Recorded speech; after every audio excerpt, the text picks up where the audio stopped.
Post-game continues with Mike McDaniel at the podium. He's got it. Mike, have you talked to Tua, and what have you observed from his condition?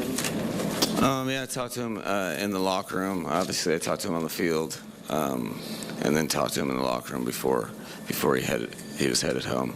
You know, he was in good spirits. What was your immediate thought when you saw him go down and into the fencing position?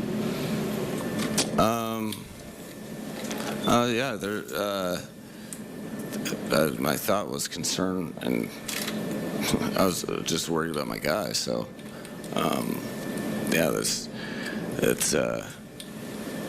not something that you ever want to be a part of. You know, you hope not to. Mike, obviously it's very early in the process with Tua. Do you foresee a trip to the injured reserve list, or do you have any insight on that? You know, right now, you know, I'm not really.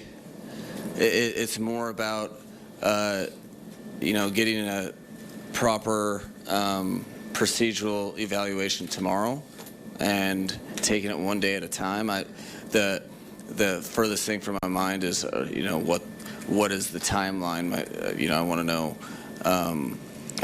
We just need to evaluate, and you know, I'm just worried about my you know, my teammate, and like the rest of the guys are. But we'll get more information tomorrow, and then take it day by day from there. Mike, regardless of how he progresses through protocol from here, how will what happened in 2022 impact how you and the team handle Tua this time around? I think it's important to approach each and every situation to the, you know, much like approach every injury with it, which is basically, all right, we're going to handle this particular situation with this particular player. You know, every situation is unique to its own. So, you know, I think there's, you know, for me, I'm not worried about anything that's out of my hands in terms of, I'm just worried about the human being, and you know, he'll drive the ship when we get the appropriate information. But it's day by day health is what, you know, I've you know, really try to approach all the stuff that way, particularly with concussions. Like, do you think it's safe for Tua to play football, considering he's had 4 concussions in, I think, 4 or 5 years? Yeah, I think that's from a medical standpoint. That's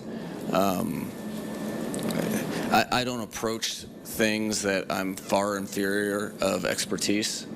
I'm just there to support my teammate, like I said, and you know, I think you know, there's for me to go ahead and forecast things that I don't know in my non-field of expertise, I don't think that's appropriate. I think we'll find out some more information tomorrow in terms of where Tua's at. He'll you know, be able to spend a good amount of time being evaluated, and then we'll have conversations and progress as appropriate. But you know, I'm like the rest of his teammates who he went around the locker room and connected with. You know, trying to keep, as a leader, he's trying to keep the guys' heads up, and he'll be in the office tomorrow to have the appropriate care. Mike, even before that injury, it wasn't the kind of night you probably expected it. How do you explain what played out there? Ooh, you know, it's a tough one. That you know, I think There was a lot of high expectations and ambitions for the game, fully knowing that it was going to be a tough one. But I think every person on the team would tell you when playing a good football team, if you're minus 3 or 4, whatever it was, and then with the fourth downs on top of that, like no one foresaw that. So I don't think you can win. You might be able to win 1 out of 100 with those the nuts and bolts of that, and I think that's the main thing that the football team is feeling is supreme disappointment, because it's they've put a lot into it. They have high expectations, and you can't even evaluate appropriately when you're playing football that way and giving it to the opponent, and so giving them extra possessions, especially a quarterback like that. So I think it's football's a tough business. There's like I told the team, like this hurts for a reason, and then you have to find out if you need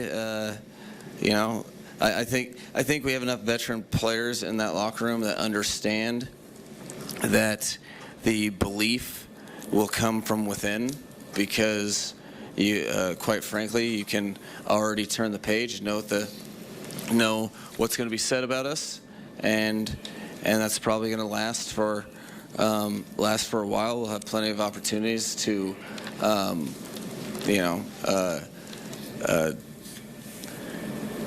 really take the just sheer frustration and anger out on the way we approach our jobs day in, day out. It's also very much week 2, and that was our first division game, and it feels way bigger than that, because there's a lot of history to this this matchup, and there's a lot of things that we thought we were going to take care of that are definitely not taken care of. So I think it's a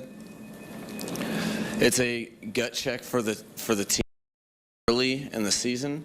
I look at things like if we would have won by 30, what does that mean? I think that puts the game in perspective. It's one loss that really cuts deep, but that can either be a good thing or a bad thing depending on how you respond to it. So I really believe in the locker.